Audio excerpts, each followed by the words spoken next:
Amma ba'd.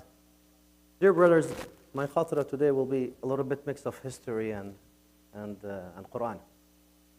More than 1400 years ago, Khalifat al-Muslimin Umar ibn al-Khattab ordered an army in the direction of Jerusalem. And he put on the leadership of this army Abu Ubaidah Amr ibn al-Jarrah. The plan was to liberate Jerusalem and to bring it under Muslim rule. When Abu Ubaidah reached, due to the holy status of the city and due to the holy sanctuary around it, Abu Ubaidah did not fight.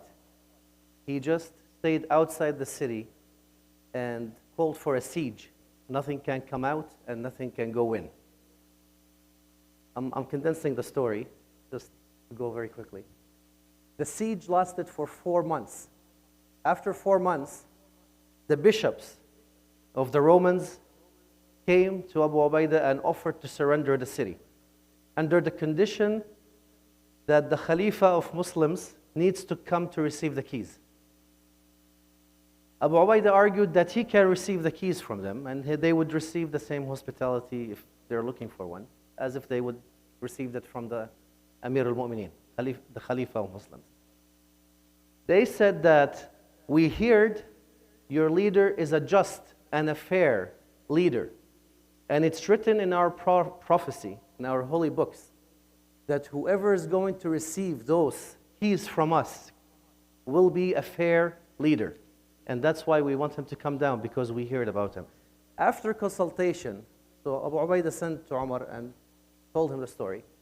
Umar consulted with Uthman ibn Affan, Ali ibn Abi Talib. He decided to go. So he went on a mule. Mule, it's baghla. It's a type of animal where you ride, and it's like a buffalo. Mule. So he went on a mule with his servant Salim. For part of the trip, Salim would ride on top of the mule, and Umar would be walking it.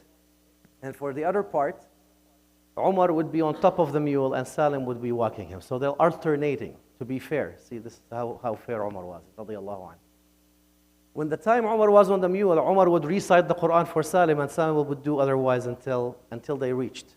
So before Jerusalem, it was the turn of Salim to be riding. Only Salim said, Ya Amir al-Mu'mineen, we've already reached. You know, we are in front of these people. It's better that you stay on the mule. So Umar argued, it's like, you're not going to go with the reward on your own for the trip. And he refused. So now picture this, Amir al-Mu'mineen, the Khalifa of Muslimin, is coming on walking a mule, and on top of the mule is his servant. They pass, as they're coming to the walls of Jerusalem, they pass through a pool of water with mud. So Umar's legs sink in this mud. When he comes out of it, the mud is all the way up to his knee. So subhanAllah, Abu Ubaidah, as they reach the walls, come to him, and he's saying, Ya Amir al-Mu'mineen, ahakada, like this? So subhanAllah, Umar put his hand on his chest and said, if someone else said it, I would have hid it in my durra, on my stick. And he said his famous statement. He said, Ya Aba Ubaidah, نحن قوم أعزنا الله بالإسلام فإن ابتغينا العزة بغيره أذلنا الله. And Umar entered the city and received the keys. And he did what's called to be Al-Uhda Al-Umariyah, the Umarian treaty. In this treaty, he guaranteed for people of all faiths to be able to practice their religion within the walls of Jerusalem, in their own temples, in all their own churches. Everyone was allowed to stay and practice their religion. That's our Islam.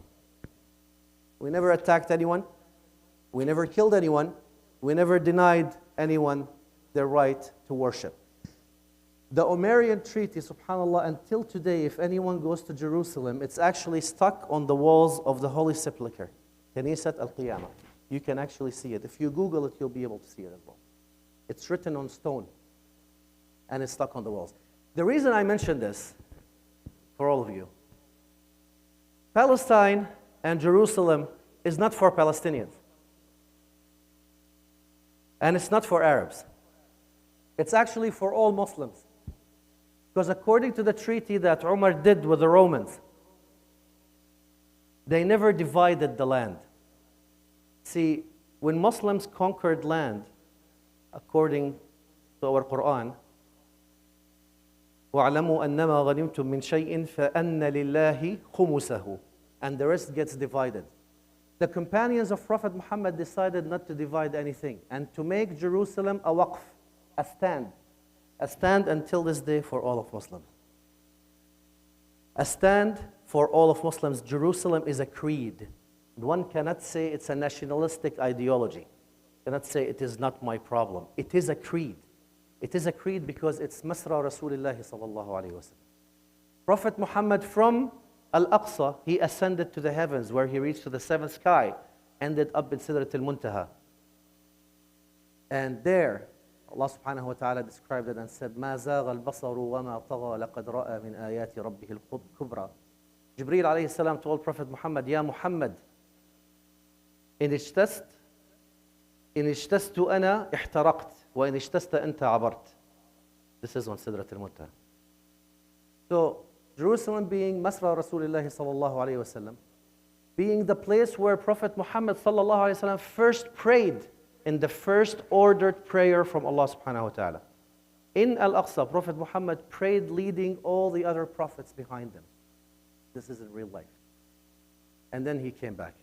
It's also the first Qibla of Muslimin. It is the third of holy shrine. A prayer in Al-Aqsa is worth 500 prayers in any other mosque. And it's one of the mosques where if لا تشد الرحال إلا إليه. On a different note, and Allah subhanahu wa ta'ala said in Surah Al-Isra, وَقَضَيْنَا إِلَى بَنِي إِسْرَائِيلَ لَتُفْسِدُنَّ فِي الْأَرْضِ مَرَّتَيْنِ وَلَتَعْلُنَّ عُلُوًّا كَبِيرًا. وهل أفسدوا مرتين؟ عبدوا العجل من بعد ما عبروا مع موسى عليه السلام. وطلبوا ملكا من نبي لهم ليقاتلوا في سبيل الله ثم أعرضوا عنه. There are so many things that they have done more than twice. So the reason why I'm saying this is to come to the tafsir because there are so many tafsir for this ayah. So one of the tafsir from the recent scholars of tafsir, he said, since there is more than two, Allah subhanahu wa ta'ala, what he meant in Kitab is Al-Quran al-Kareem. So these two must have been after Islam. لَتُفْسِدُنَّ فِي الْأَرْضِ مَرَّتَيْنِ وَلَتَعْلُنَّ عُلُوًّا كَبِيرًا فَإِذَا جَاءَ وَعْدُ أُولَاهُمَا.